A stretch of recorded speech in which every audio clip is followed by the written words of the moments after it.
Hey everybody, DJ here. Just before we get into this little kind of video here, I just wanted to kind of mark this as rated like PG, just because we're going to be getting into some kind of like, personal stuff. Nothing inappropriate. I'm not going to swear or anything. So parents, this is an okay video, but just so we're all on the same page here. So to kind of cut to the chase and not sort of beat around the bush with this video, I recently went through a little kind of stint of personal growth, and ironically enough, it was tied to Thomas the Tank Engine. And oftentimes in life, it's the kind of more difficult things that trigger that growth. And I thought to myself, well, I enjoy talking about, or not, I don't enjoy it, but talking about things, helps me a lot. Video editing can be very therapeutic, and this whole thing in my head right now pertains to Thomas. So I thought, why not just make a video about it? And if I hope for anything with this video, it's the hope that somebody finds this video, at least one person, and it maybe helps them out in the same way that like making this video is kind of helping me, if that makes sense. So let's just get into it. Like I said, I went through a little bit of personal growth thanks to Thomas. And to kind of get in the headspace of how that sort of worked, I do kind of want to give a little bit of background. And that background, and I'm sure if you know me personally, you know that, Thomas has been a part of my life since I was a little kid.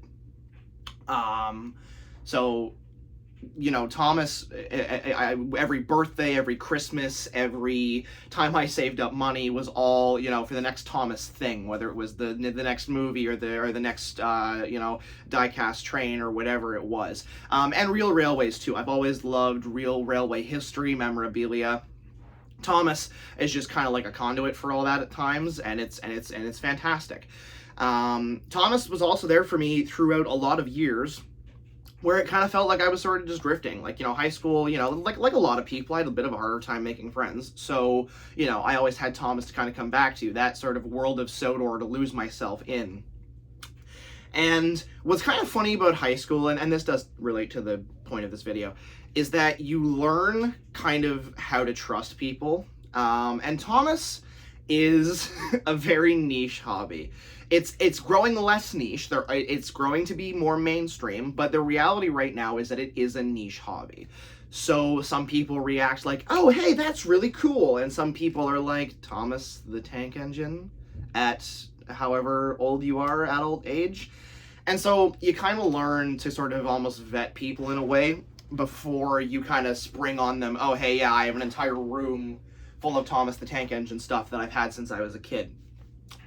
And that also makes its way into dating as well. And this is kind of where the whole standing up for yourself thing kind of comes in. Because as a young adult, I'm going to say it for everybody, dating sucks. No one likes dating as a young adult because nobody knows what in the flip they're doing. And, so for me, my hobbies are very important to me. So, I ended up in a relationship essentially where I thought my hobby was respected. Eventually, after a while, it kind of came out that it was not. And it did kind of break me a little bit because, you go throughout that entire, season of life thinking, oh yeah, this person, I like them, this is going to work out. And then, you have the person, look at you and go, oh, like the hobby that you love, that you've built everything, for, the person essentially told me that I was immature for having this hobby. And, it was kind of the sort of final culmination of a very long period of me not standing up for myself. Like, this was the thing that kind of sort of broke that barrier of DJ not standing up for himself. Because now it was fully apparent that this person was, trying to kind of change me and warp me a little bit. And I don't wish any ill will on this person at all. It's just the way that things happened, right? You can't change the past. So anywho, it comes out that this person thinks that my Train hobby is immature. And I didn't stand up for myself initially. I was like, I'm done. Like, I that's just the way it works in a relationship. You fight, whatever. But how do you keep going with someone who doesn't respect like such a large part of who you are as a person? Because Thomas in my life is foundational to so many of my interests, from video editing to history to transportation to music, everything. There's so many parts of my life that I can kind of derive from Thomas. So it's a very integral part of me. And that's, I think, one thing that everyone as a young adult needs to learn how to do is stand up for the parts of you that are integral. So anywho, as a niche hobby, I kind of started to notice things, and eventually this led to me standing up for myself and saying, no, I don't want to be with this person who, doesn't respect my hobby. Because I looked around myself and I noticed all my friends, family, you all know who you are. I can't say exactly who you are because of privacy reasons, but you know who you are. I looked around at all of them, both before and after kind of me and this person had split. And every single one of them was like, Landon, so there's my name. I gotta beep that out.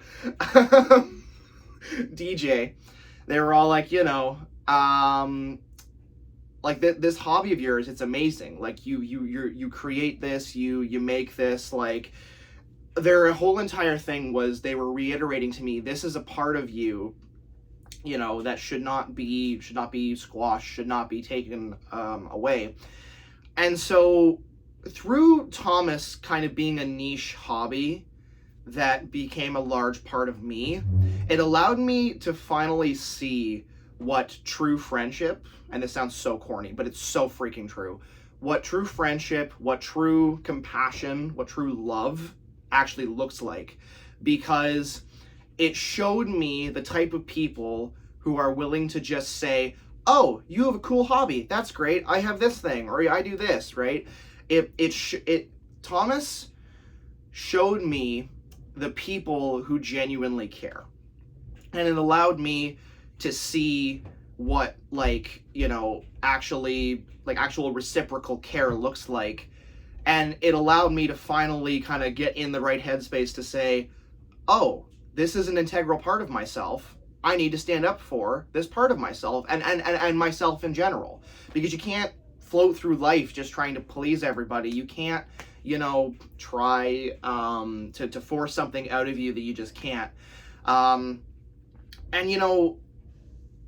It's really crazy when you step back, and this is another part of the self-growth too, because I would say that, like many people, I've taken certain things in my life for granted, especially, the friends and family that I've kind of gained over the past couple of years. I hope that, I haven't always taken them for granted, but there are times where you just kind of forget to take a step back and go, oh yeah, these people love me, they're awesome.